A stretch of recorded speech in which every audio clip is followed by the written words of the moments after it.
Chers auditeurs, je vous souhaite la bienvenue à votre rendez-vous musical Appassionato sur Radio Judaïka 90.2 FM, que vous pouvez également suivre en streaming sur notre site radiojudaïka.be.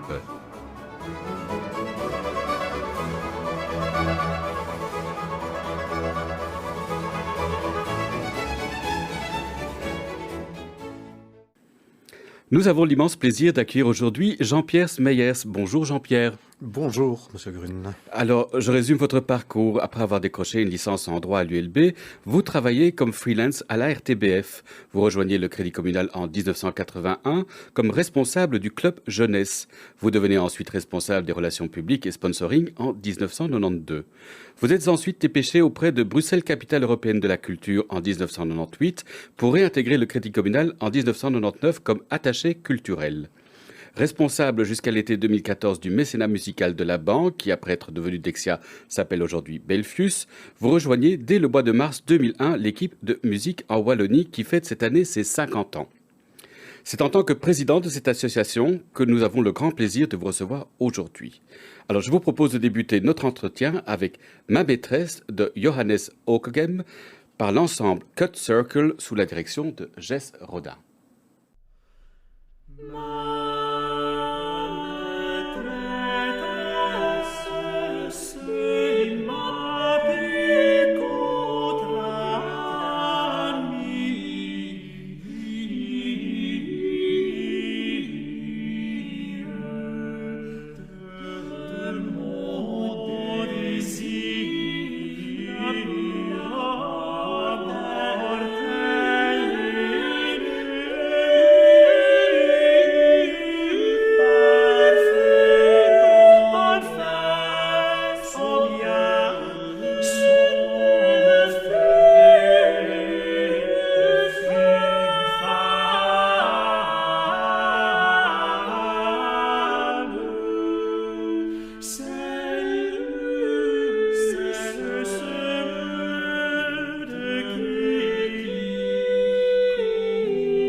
Ma maîtresse de Johannes Ockeghem par l'ensemble Cut Circle sous la direction de Jess Rodin, une parution du label Musique en Wallonie dont le président Jean-Pierre Smeyers est notre invité.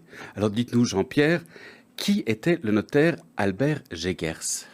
Eh bien, c'était un notaire de Liège qui était assez passionné de musique et qui, au moment où la Belgique commence à se restructurer en régions et en communautés, et donc où chacune de ces communautés veut avoir un peu sa propre identité culturelle, est dans le même mouvement que notamment le Conseil de la communauté française, qui était le premier nom de l'institution politique, que le Festival de Wallonie, qui était là pour propager la musique à travers différents festivals à travers toute la Wallonie, et de la production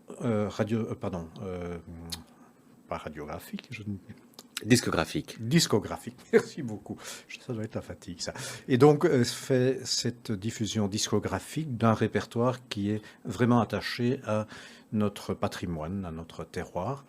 Il le fait avec l'aide de gens extrêmement compétents, qui sont d'une part l'abbé Karl de Nice, qui était un grand musicologue issu des cantons de l'Est, et avec des preneurs de son comme Charlin, qui est une sorte de légende dans le domaine de la prise de son.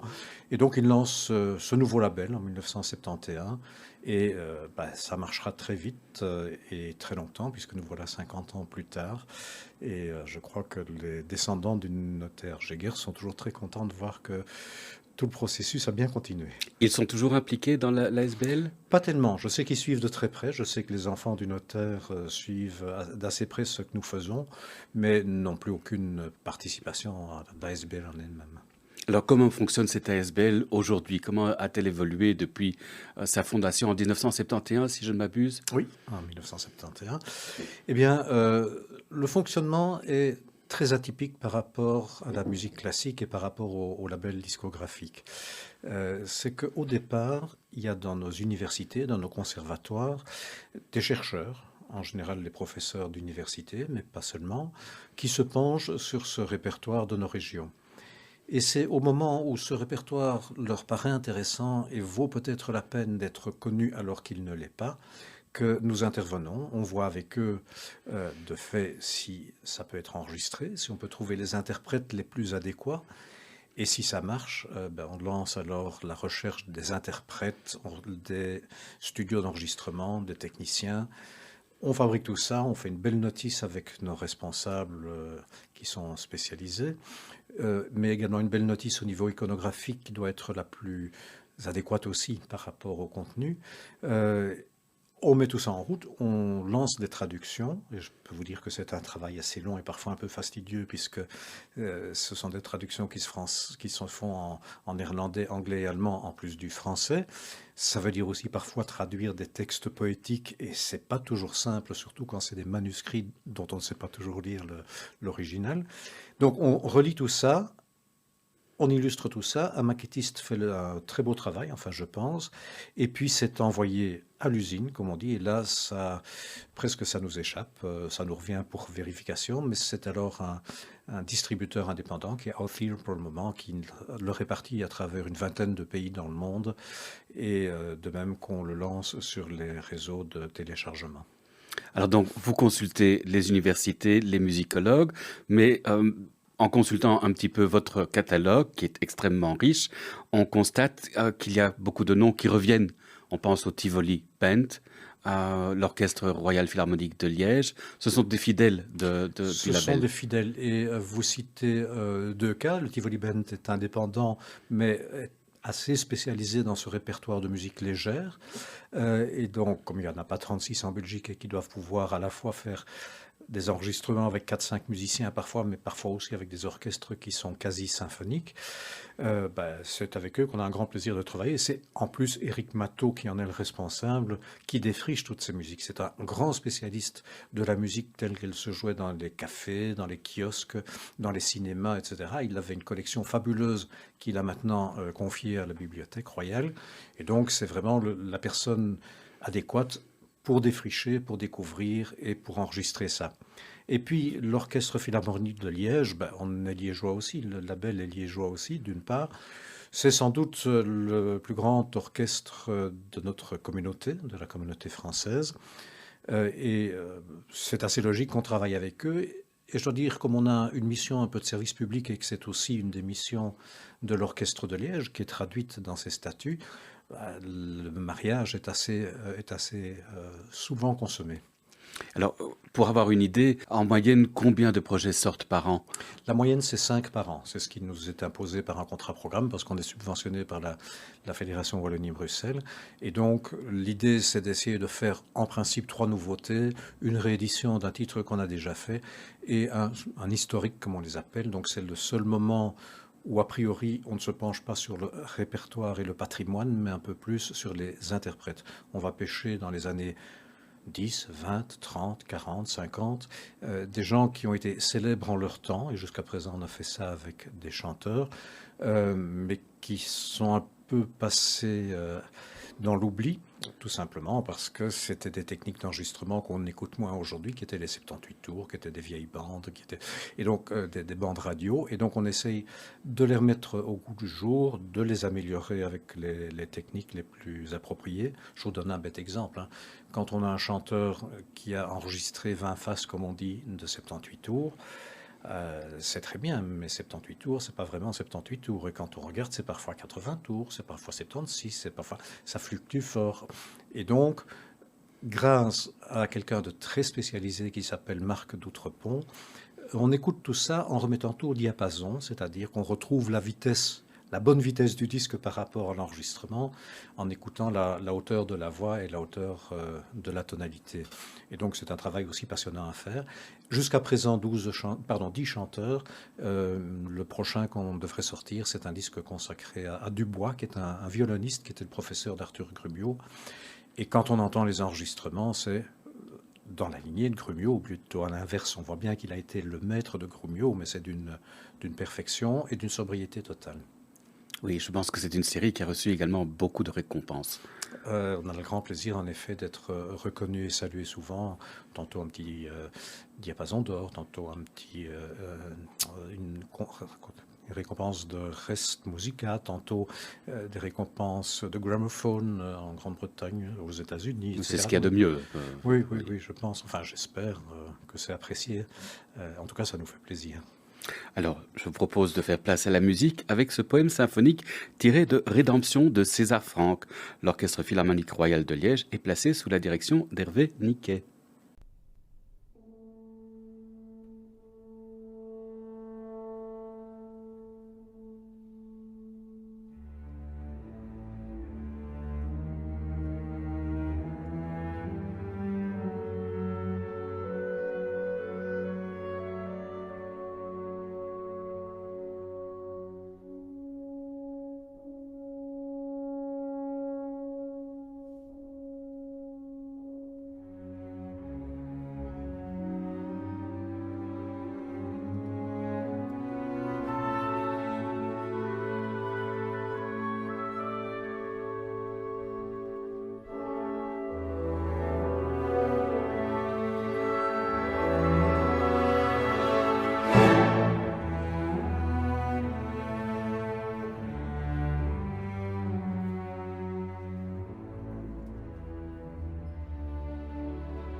Le poème symphonique tiré de Rédemption de César Franck, l'Orchestre Philharmonique Royal de Liège, était placé sous la direction d'Hervé Niquet.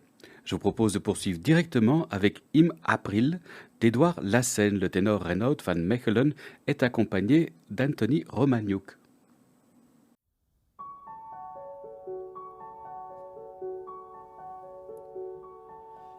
Du feuchter Frühlingsabend, wie hab ich dich so gern. Der Himmel wolkenschwanger, nur hier und da ein Stern.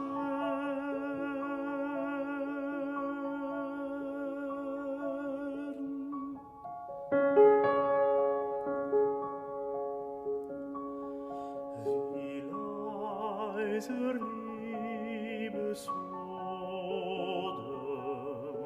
hauchet so laut die Luft.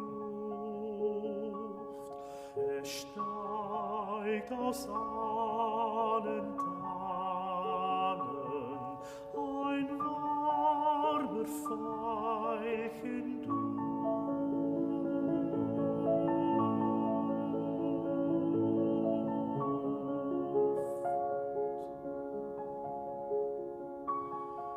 Ich möcht ein Lied erfinden, das diesem Abend gleich, und kann den Klang nicht finden, so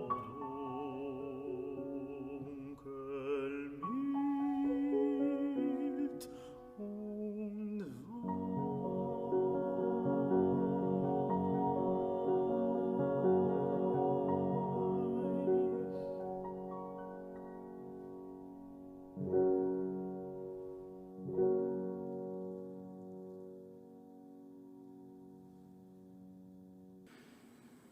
Im April d'Édouard Lassène, le ténor Renaud van Mechelen était accompagné d'Anthony Romagnouk. Dites-nous, Jean-Pierre, qui était Édouard Lassène? C'est quelqu'un qui est complètement occulté dans l'histoire de la musique et ça nous attriste très fort. Édouard Lassène, au départ, est danois. Et avec ses parents, alors que lui a 3 ans, ils arrivent à Bruxelles.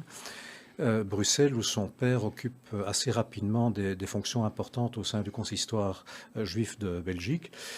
C'est lui qui, notamment, fera en sorte qu'on construira la grande synagogue de la rue de la Régence, avec Astruc, qui était un grand copain de du père Lassène. Le fils, lui, va faire des études de musique, et on est juste à côté là, de la synagogue, on est au conservatoire de Bruxelles, avec un professeur important qui était fétiste notamment, pas le seul.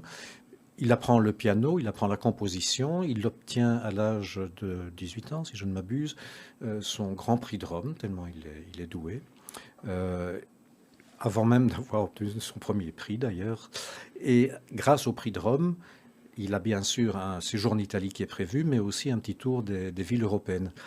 Et notre Édouard, qui a déjà beaucoup composé, qui a déjà fait des symphonies, des cantates, qui fera plus tard beaucoup de musique de circonstance ou de la musique de scène ou des lieder, notre Édouard se retrouve à Weimar, où il rencontre Liszt. Et là, je dirais quasi un coup de foudre. Liszt et lui s'entendent comme larron en foire. Je crois que même si on ne le voit pas toujours dans les biographies de Liszt, parce que Lassène était quelqu'un de discret, mais Lassène est vraiment l'ami, le confident, celui à qui même Liszt se confiera sur son lit de vieillesse.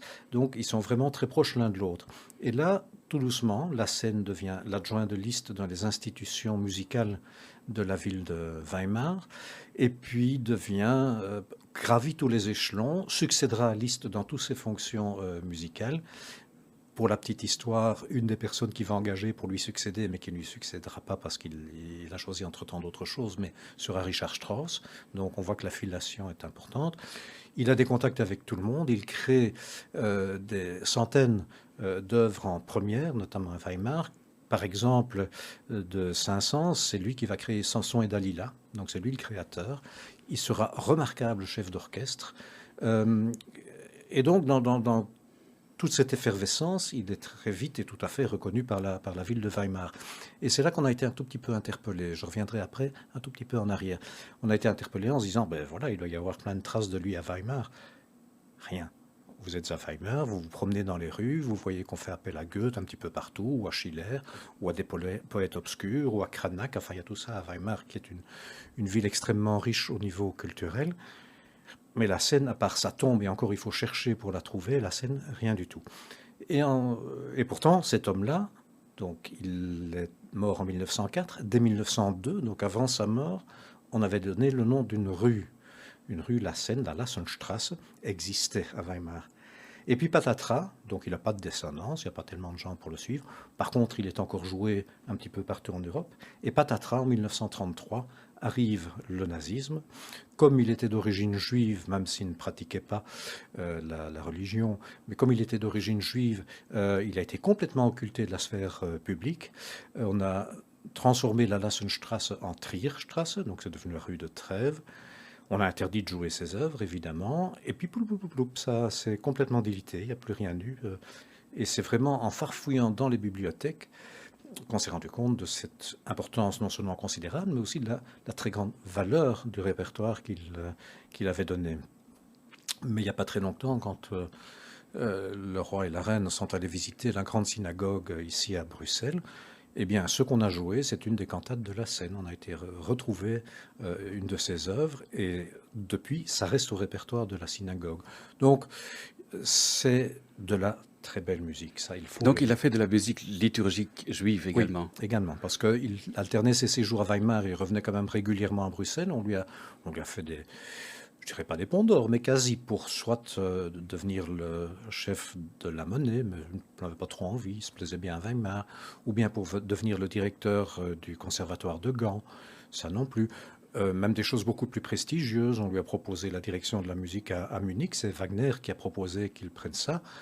Non, il se plaisait bien à Weimar, il se plaisait bien dans cette atmosphère de cour, il se plaisait bien dans sa petite, enfin, je ne sais pas s'il était petite, il ne reste plus qu'un petit balcon, donc on ne peut pas juger, mais il se plaisait bien dans sa maison, à 200 mètres de chez Liszt. Voilà, c'était sa vie, sa modestie, son plaisir, et puis malheureusement, un peu trop modeste peut-être. Alors comment vous l'avez découvert? Par une caricature, par une gravure. En fait, il y a 30 ans, Manuel Couvreur, qui est à l'origine de la découverte, a été intrigué par une caricature faite par Félicien Rops de Wieniawski, le grand compositeur qui était professeur au Conservatoire de Bruxelles. Une caricature, Violon, hein. Pardon ? Violon. Violon. Et caricature sur laquelle il est en train de jouer au violon, échevelé, très, très mince, très efflanqué. Et à côté de lui, un gars tout aussi mince et efflanqué. Et il est écrit La Seine dans la légende. Emmanuel Couvreur s'est dit, mais la Seine, c'est qui ce type, c'est qui ce bonhomme? Et il a commencé à faire des recherches et petit à petit, il a découvert beaucoup plus encore que tout ce que je viens de dire sur Édouard Lassène. Alors comment est-ce que vous avez réussi à convaincre le ténor Reinout van Mechelen de participer à ce projet? En fait, on avait l'idée en tête depuis un bout de temps, parce qu'on avait entendu Reinout van Mechelen dans un programme Liszt. Donc Liszt, hein, la petite cloche sonne déjà aux oreilles. S'il est capable de très bien chanter Liszt, comme on l'a entendu dans un cycle quand il était en résidence aux Beaux-Arts, s'il peut chanter ça, c'est peut-être la bonne personne pour enregistrer avec nous un programme La Seine. Donc on l'avait abordé, on l'avait contacté, et il avait dit oui, mais en disant ça dépendra évidemment de mes disponibilités. Comme vous savez, Reinout est quelqu'un de très sollicité. Cette semaine-ci, par exemple, il chante à Berlin avec Magdalena Koschena le premier titre d'Hippolyte Arissi sous la direction de Simon Rattle, donc c'est pas rien. Il chante beaucoup à l'Opéra Comique en France et tout. Donc on s'est dit, bon, rêvons un peu, on va essayer. Vous avez eu la gentillesse en plus de me rappeler tout à l'heure que j'avais été responsable du mécénat musical pour Belfius. Reinout van Mechelen est un des anciens lauréats de ce concours, donc j'avais encore son numéro de téléphone, ça facilite peut-être aussi les choses. Mais tout ça était prévu à moyen terme. Est arrivé le Covid, et il y a une inspiration tout à coup chez Musique en Wallonie, on s'est dit, tous ces musiciens qui sont en rade, qui n'ont plus de travail, dont tous les contrats tombent les uns après les autres, et c'était tout à fait le cas de Reinhardt qui devait chanter à Liège, qui devait chanter à l'Opéra Comique, ils sont bec dans l'eau, ils n'ont plus rien. Et donc on a pris contact avec plusieurs, et lui nous a dit oui, j'ai pas trop grand-chose, je peux m'y attaquer, c'est peut-être pas une mauvaise idée. Il nous a dit par la suite que ça l'avait sorti un peu du trou. Et puis, il a commencé à éplucher tout ça avec le pianiste Anthony Romagnoux. Et au fur et à mesure, il s'est dit, mais cette musique est géniale. Et quand on voit des témoignages de l'époque de grands chefs comme Von Bülow, à qui d'ailleurs la scène aurait pu succéder aussi, il n'a pas voulu par modestie, quand on voit ces témoignages, Von Bülow dit, il y a dans notre siècle 4 compositeurs, qui sont des compositeurs majeurs en matière de lied. Il y a Schubert, il y a Schumann, il y a Liszt et il y a la scène. Et donc, ça a été tout à fait confirmé par Reinhardt quand il a lu cette musique, quand il a commencé à l'enregistrer. C'est lui qui a choisi dans ce très vaste corpus qui fait plus de 200 œuvres, celle qui l'intéressait. On se dit qu'il en a pris beaucoup. Si on fait 1 heure, c'est bien. Mais il s'est tellement pris au jeu et tellement pris de goût de ça qu'il a enregistré un programme de plus de 80 minutes. Tous ceux qu'il avait gardés, il les a chantés. Et donc voilà, ça c'est pour notre grand plaisir. C'est une formidable histoire. Alors, je vous propose de poursuivre avec L'amour est un oiseau rebelle, extrait de l'opéra Carmen de Georges Bizet. Levin Mertens est accompagné par Fernand Gouyens.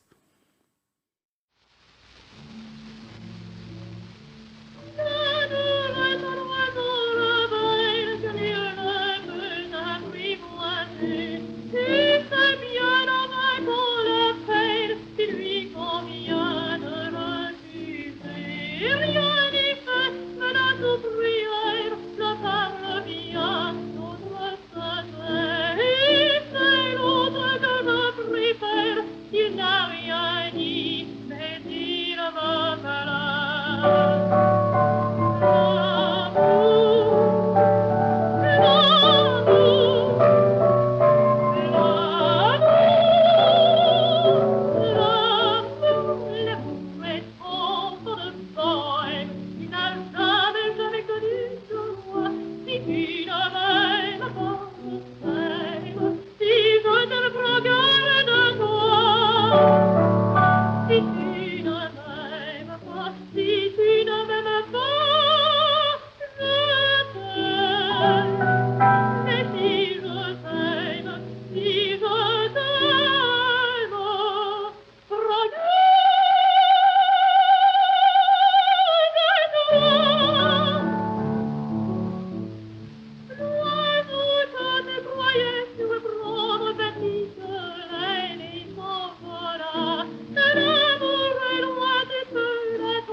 Vous êtes sur Radio Judaïka et vous écoutez Appassionato, votre rendez-vous musical. L'amour est un oiseau rebelle, extrait de l'opéra Carmen de Georges Bizet. Levin Mertens était accompagné de Fernand Gouyens. Alors, une partie de l'activité de musique en Wallonie consiste à rendre hommage aux gloires du chant du passé. Comment est venue cette vocation ? Là aussi, on s'est dit qu'il y avait un grand trou dans la discographie aujourd'hui, que c'était un peu dommage de ne pas entendre ceux qui avaient été de grands créateurs. Hein. Levin Mertens a été vraiment sur toutes les grandes scènes d'Europe, mais il y en a d'autres. Hein. Clara Clairbert. Clara Clairbert, qu'on connaît un peu plus parce qu'elle fait encore maintenant partie de notre héritage. Mais des gens, le tout premier qu'on ait fait, c'était Jean Noté à Tournai. Jean Noté, à l'époque, était une gloire énorme, en particulier autour de la Première Guerre mondiale et après. Jean Noté, au point que vous avez des places et des rues Jean Noté à Tournai et tout ça. C'est toujours dans la toponymie, même si on a peut-être un petit peu oublié ce que c'était. À propos de Jean Noté, une petite anecdote. Il avait d'abord, il a été 2 fois médaillé pour bravoure, une fois parce que, pour bravoure, son rôle pendant la Première Guerre mondiale, il était tout le temps au front et chantait pour les soldats, mais aussi il avait à un certain moment, un peu avant la guerre, réussi à arrêter un train qui s'était détaché tout seul. Il travaillait au chemin de fer et donc il avait reçu la médaille pour ça, ce qui était très, très bien. Il avait sauvé la vie de gens en arrêtant un train en marche, ce qui est assez fou. Mais notre Noté avait une voix tellement puissante et il a participé à la toute première émission de radio qui se faisait entre Bruxelles et Paris. Paris, c'était la Tour Eiffel. Bruxelles, c'était le château de Laeken et c'était déjà la reine Elisabeth. Et donc, les comptes rendus de l'époque ont dit « La voix de Monsieur Noté est tellement puissante qu'on se demande s'il avait bien besoin de la radio pour se faire entendre à Paris. » Et donc, donc ça, c'est un des chanteurs qu'on a remis à l'honneur. Il y a quelqu'un comme Dufresne qui a été le créateur de Golo, de Péléas et Mélisande de Debussy, le créateur à Paris. Donc c'est lui qui a créé le rôle.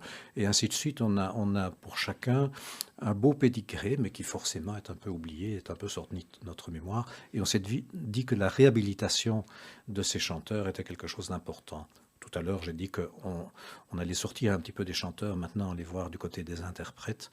On l'a fait à moitié avec un chef d'orchestre qui était aussi l'époux d'une de nos chanteuses.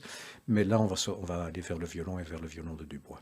Alors dites-moi, comment est-ce que vous arrivez à mettre la main sur ces cires, ces 78 tours, ces cylindres, qui doivent être en bon état, sinon c'est impubliable, j'imagine. Alors au départ, c'était un travail qu'on a mené de conserve avec un monsieur absolument sensationnel, qui est Jacques Strouk. Jacques Strouk était un pied noir qui habitait au départ l'Algérie et qui, au moment évidemment de la guerre d'Algérie, a été rapatrié en France, s'est retrouvé à Agen, mais déjà dans son époque algéroise, était fou de musique d'opéra. Et donc il assistait à tout, il faisait partie des chœurs d'Oran, en amateur, et avait rassemblé une collection fabuleuse de 78 tours et d'enregistrements.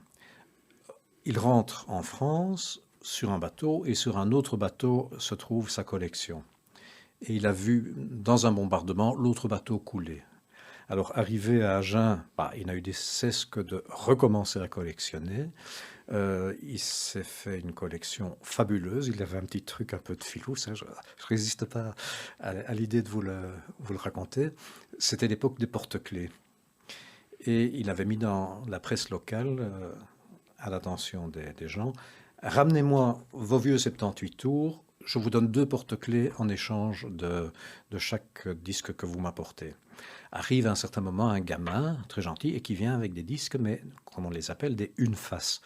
Une face, ça veut dire qu'il n'y a qu'un seul côté qui est gravé et que ce sont les tout premiers 78 tours, les plus rares. Et là, Strouk a dit « Oh, mais il n'y a qu'un côté, un porte-clés. » Et donc, notre Strouk se reconstitue ça. Et on entre par hasard en contact avec lui, avec un fou d'opéra ici à Bruxelles, qui est Frédéric Lemers, qui travaille à la Bibliothèque royale. Et on sympathise tout de suite. Et il nous fournit beaucoup de matière pour le premier enregistrement autour de Clairbert, mais aussi pour les suivants.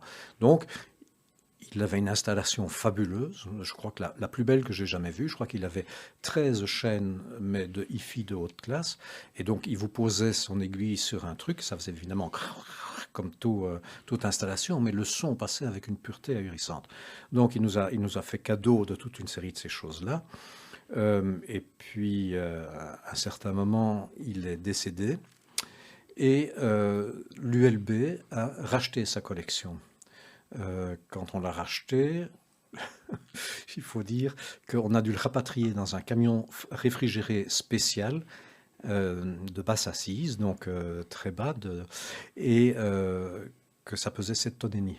Mon Dieu. Sa collection. Donc tout ça se trouve maintenant dans les archives et les caves de l'ULB et ça complète très bien des collections comme la collection Perna qui se trouve à la Bibliothèque royale.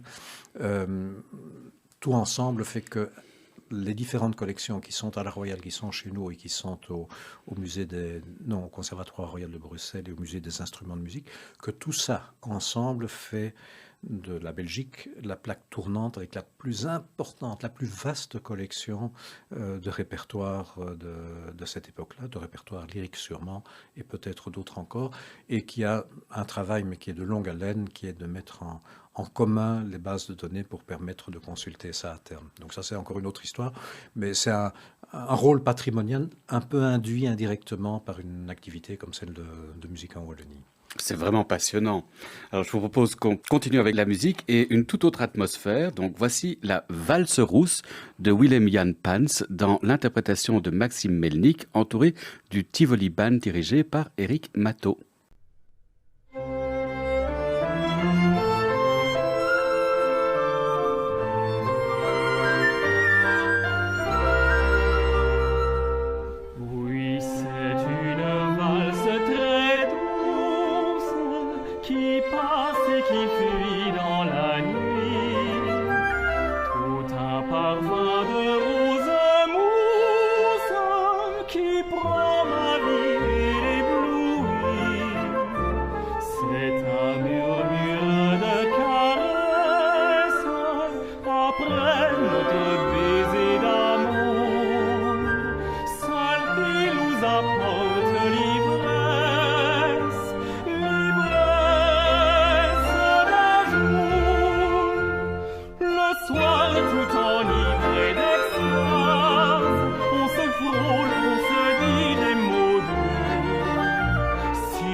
Qui prend ma vie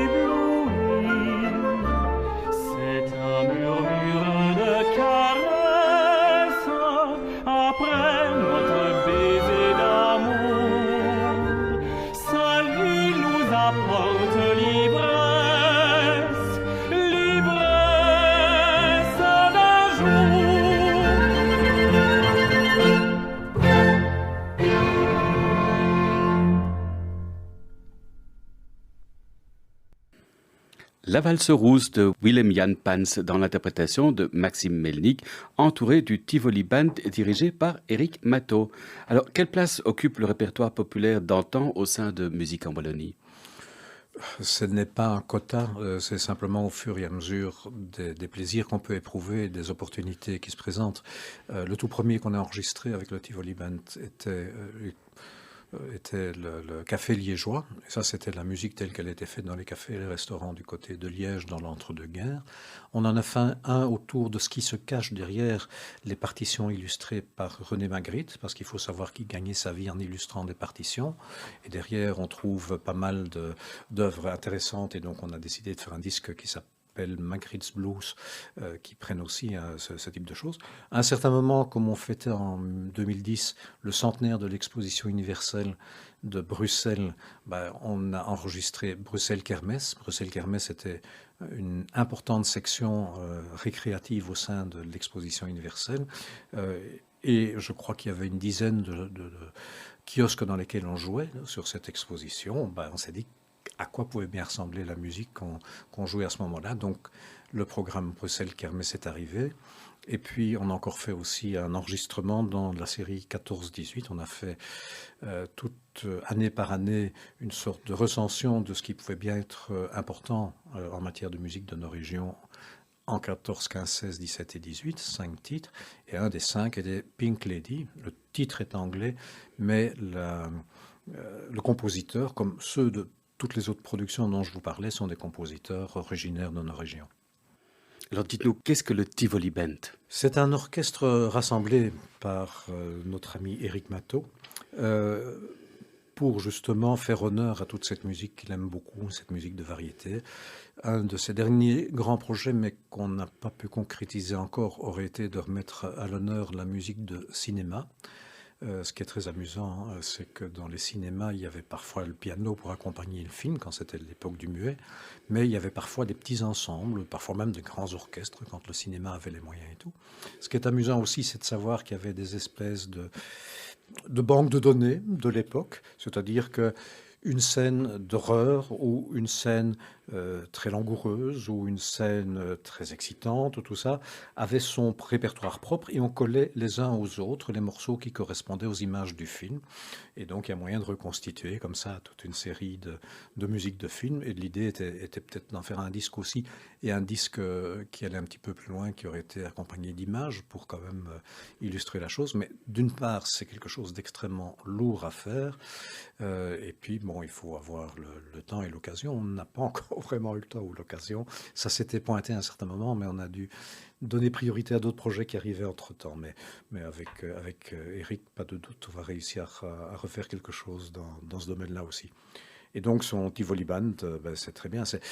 En fait, et c'est là que tout à l'heure j'ai eu une toute petite hésitation aussi, le Tivoli Band a succédé à l'ensemble Titanic. Et il y a eu un certain moment, les deux qui ont joué à peu près ensemble parce que c'était selon une configuration plus ou moins importante.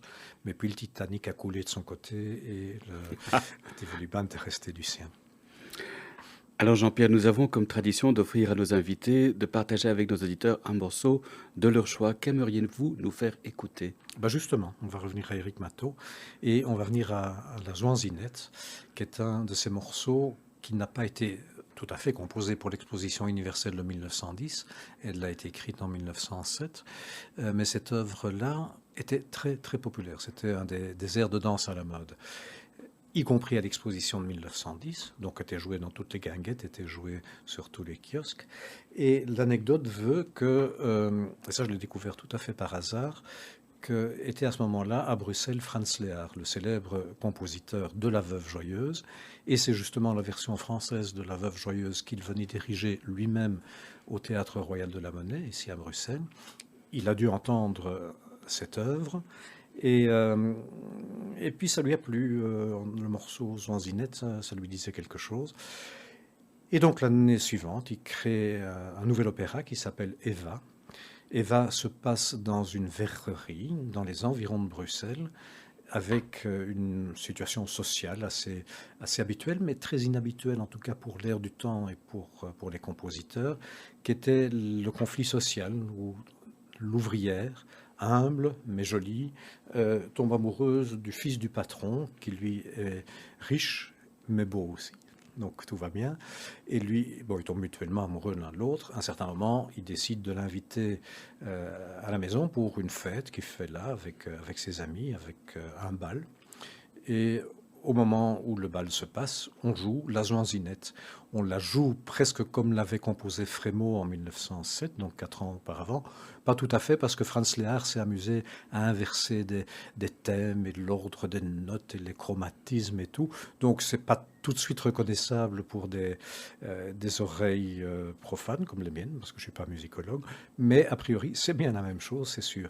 Et comment est-ce que on a fait le lien entre les deux? Simplement parce que si vous faites sur un moteur de recherche Zoanzinette, en général, vous ne trouvez pas du tout Frémaux. Vous trouvez éventuellement une allusion au disque Bruxelles-Kermesse, mais vous trouvez surtout des dizaines, des centaines d'occurrences parfois pour un air qui est régulièrement chanté à Vienne ou dans d'autres villes du côté germanophone au moment du Nouvel An. C'est un des airs de bravoure des sopranos de chanter tout à coup l'air tiré de la Zoanzinette. Et donc c'est comme ça que il y a eu le glissement entre le répertoire spécifiquement bruxellois et puis le répertoire beaucoup plus viennois, beaucoup plus international. Alors on l'écoute maintenant.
C'était donc la Zoanzinette de Frémaux par le Tivoli Band. Il s'agissait du choix de notre invité, Jean-Pierre Smeyers. Votre émission de musique classique Appassionato touche ainsi à sa fin. Merci beaucoup, Jean-Pierre, d'avoir accepté notre invitation. Très volontiers. Merci à Carlos Zamajoa d'avoir assuré la technique de cette émission. N'oubliez pas qu'Appassionato est diffusé sur les ondes et le site de Radio Judaïka les lundis à 13h, les jeudis à 14h et les dimanches à 9h. Merci, chers auditeurs, de nous avoir écoutés. À la semaine prochaine. D'ici là, portez-vous bien.